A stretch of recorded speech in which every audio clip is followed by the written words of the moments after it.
Baik, selamat pagi semuanya. Assalamualaikum warahmatullahi wabarakatuh. Kita lanjutkan lagi pertemuan kita di pemrograman web 2 atau pengembangan aplikasi berbasis web. Jadi kita sudah mulai masuk materi ya.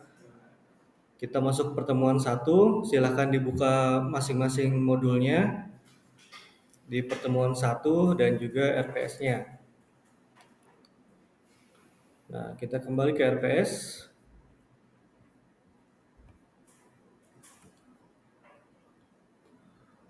Untuk di pertemuan yang pertama ini menjelaskan konsep pemrograman berbasis web. Nah, pemrograman berbasis web, kita sebelumnya sudah belajar juga ya pemrograman berbasis web tentang HTML, CSS, PHP, JavaScript, dan lain-lain. Sebelumnya kita sudah belajar.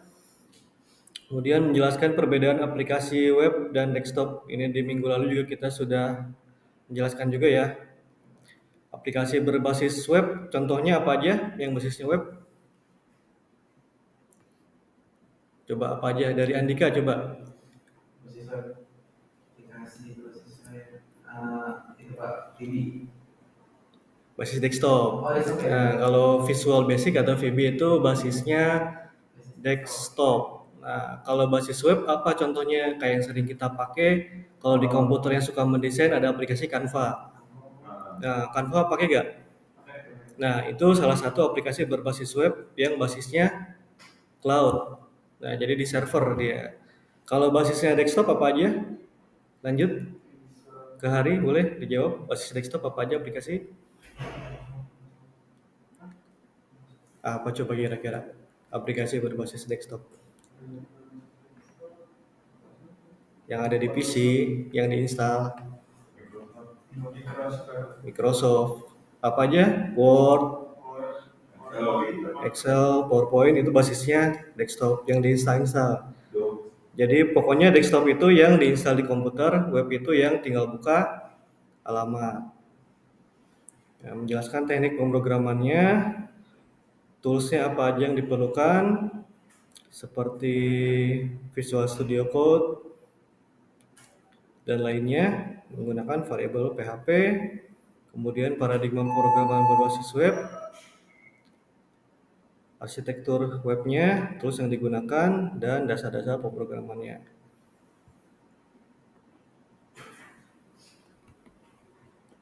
Oke.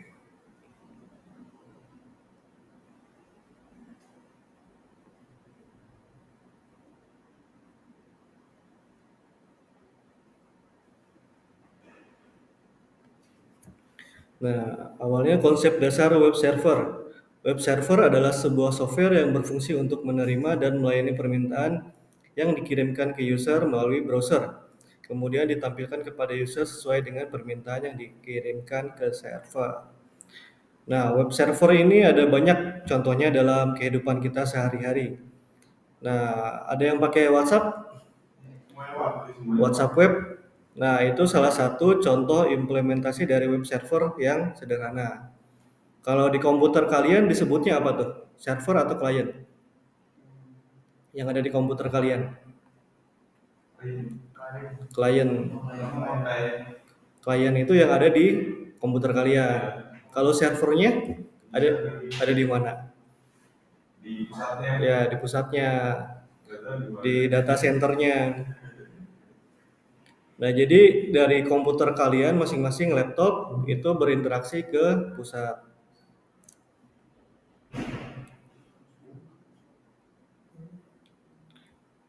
Nah, karena sebuah server fisik atau server virtual yang digunakan untuk menyimpan data website seperti HTML dokumen, gambar, CSS, dan JavaScript juga bisa disebut sebagai web server. Nah, server virtual juga kita kemarin udah install tuh, yang udah kita install.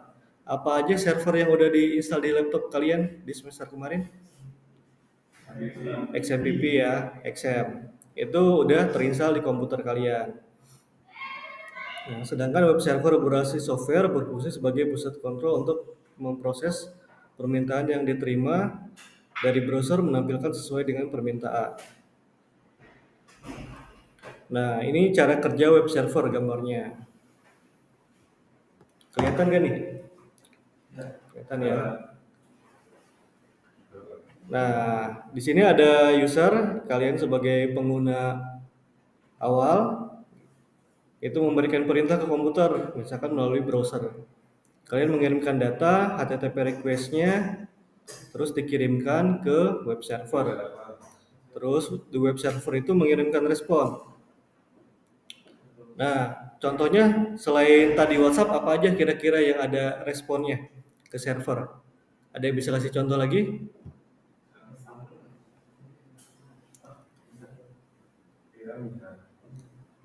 Nah, terus hasilnya itu diberikan. Nah, kalau secara XMPP atau lokal, kita seperti ini ya, hello world ya, yang biasa cuma HTML-nya doang. Nah, tadi contohnya misalkan di Instagram, coba ke Instagram kayak gimana, Pak? Misal eh, ini sih Pak mencari akun orang. Nah, Akmal sebagai user nih, apa aja yang dilakukan coba? Coba Kan dijelaskan. kalau buka di laptop makanya yang itu ya Pak HTTP. Terus Ya, kita pakainya kita membuka browser, kalau enggak ini Pak login. login. Nah login, habis itu kan ntar diterima dari web servernya, terus web servernya itu merespon untuk menampilkan outputnya. Nah, Jadi jadi kan kita bisa login itu di request ya, akunnya kan ngirim password sama username. Terus responsnya itu jadi bisa nampilkan page yang terbuka. Nah, seperti itu. Nah, user melakukan permintaan melalui browser terhadap server. Nah, ini penjelasannya. Jadi web server bisa diibaratkan sebagai pelayan, kamu bisa bebas meminta layanan sesuai dengan ketentuan pelayanan memproses permintaan kamu untuk diberikan hasilnya. Web server itu ada banyak, ada Unix, ada Apache, Lightspeed, ada XMPP dan lain-lainnya. Server-side scripting merupakan bahasa pemrograman web yang pengolahannya dibaca diterjemahkan melalui di sisi server. Maksud dari server di sini adalah web server yang di dalamnya telah mengintegrasikan komponen web engine. Tugas web engine adalah memproses semua script yang termasuk kategori client scripting dalam dokumen web. Nah, scripting ini contohnya kayak kemarin kita udah coba pakai PHP. Nah, tiap halaman itu kan berbeda-beda tuh. Halaman ada koneksi.php. Nah, itu kan koneksi.php itu kan isinya username, password, sama servernya kan, location-nya apa. Nah, itu dari sisi user nggak tampil tuh. Jadi si user itu nggak tahu tuh yang ada dalam apa tadi koneksi.php itu isinya apa nggak tahu. Jadi tahu-tahu yang udah diolah jadi index.php. Kalau si index PHP-nya kelihatan tuh. Tapi kalau si koneksi.php-nya itu nggak akan kelihatan gitu. Itu nanti kalian bisa coba di control panel. Di si panelnya yang hostingan itu dicoba nanti kalian sebagai user biasa coba tuh mengakses ke si koneksi.php bisa atau enggak. Itu harusnya nggak bisa tuh, soalnya di hidden.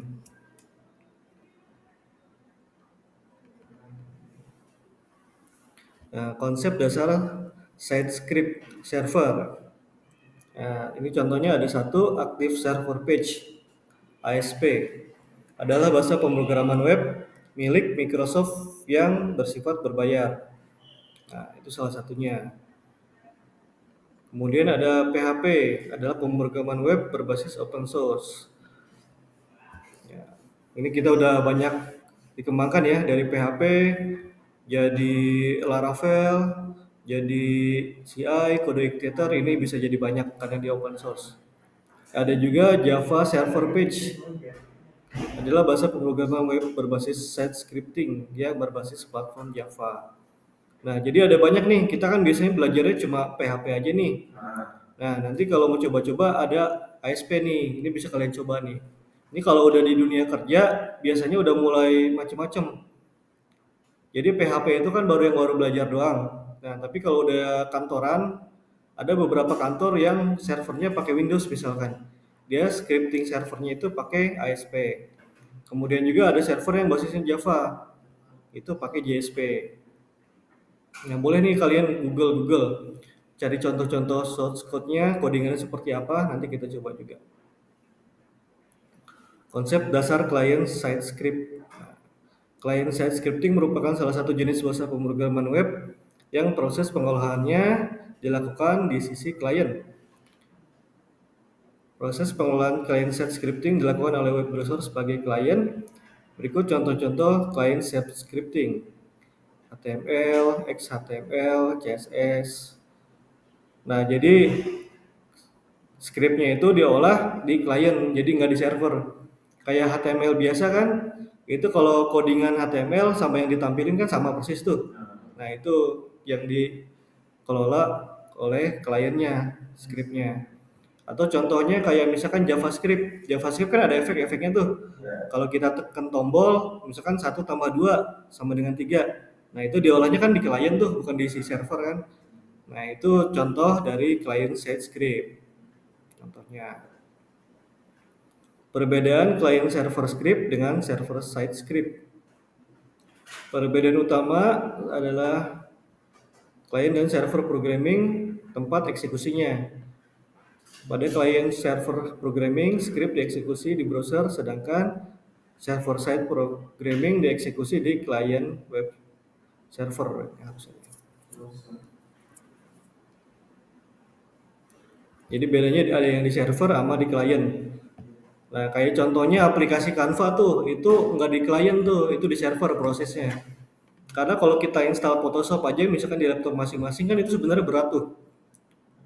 Nah, atau contohnya Adobe Illustrator dan lain-lainnya, itu speknya harus agak tinggi buat mengolah proses, misalkan dari merubah image yang tadinya resolusinya 1000 jadi 10.000 pixel. Itu kalau di komputer biasa lama tuh, lama banget. Tapi kalau di server side kayak di Canva itu ngerubah langsung, ngerubah aja gitu. Jadi nggak ada proses menunggunya, jadi lebih cepat.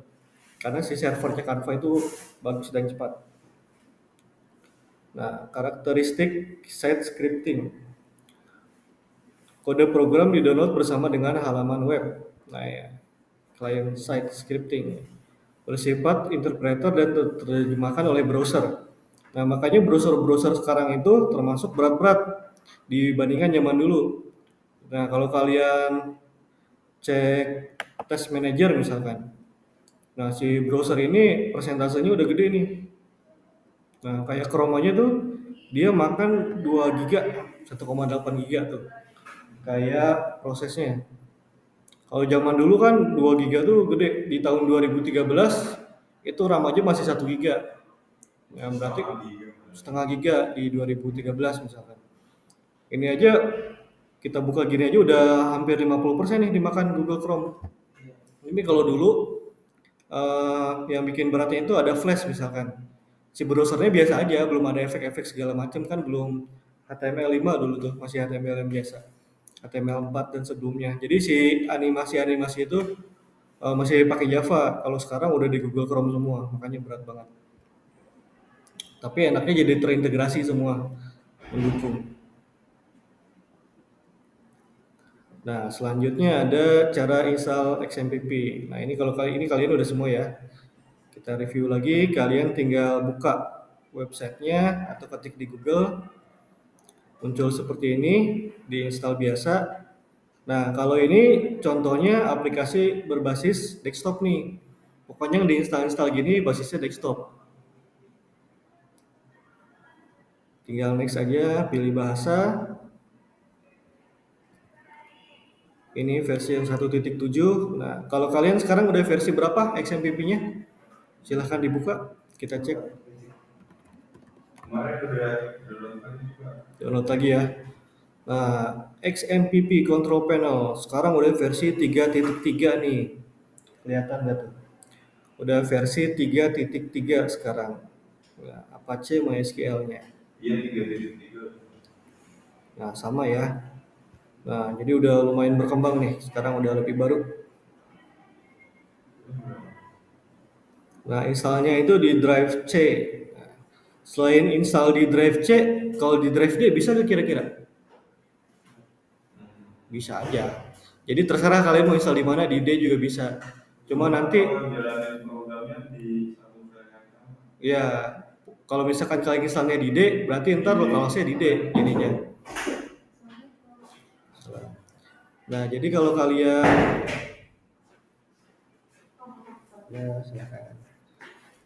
kalian installnya di D, nanti localhost-nya di D. Jadi jangan sampai cari di C atau di My Document, itu beda lagi. Nah, kalau install aplikasi biasanya suka ada yang kayak gini nih. Kalau ini buat apa nih yang pertama nih? Nah, di desktopnya itu ada ikon tampil ya. Nah, kalau di desktop kalian udah berantakan, udah full, nah itu dirapihin tuh. Jadi jangan ditampilin semua. Ini masih dikit nih. Cuma kalau ada cewek-cewek tuh biasanya yang sampai full tuh. Si desktopnya itu sampai icon semua biasanya nggak rapi itu.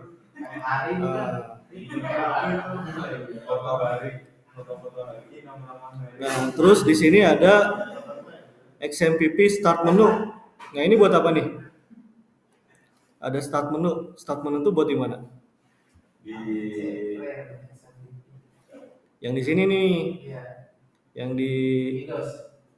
di sininya nih, tuh.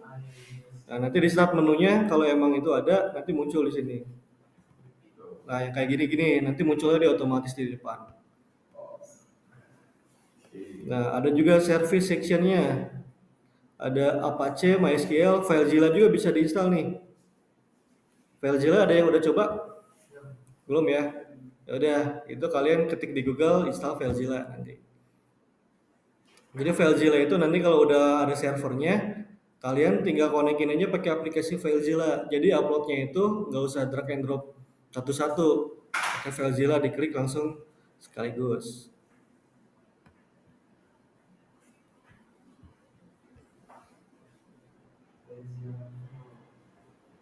Oke, FileZilla.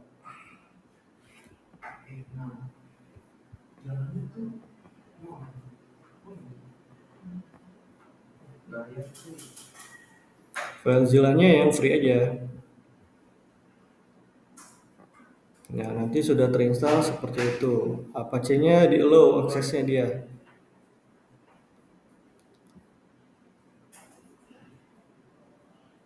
Nah, runningnya tinggal di start aja dua-duanya gitu. Itu untuk cara seperti awalnya ya. Itu di pertemuan 1.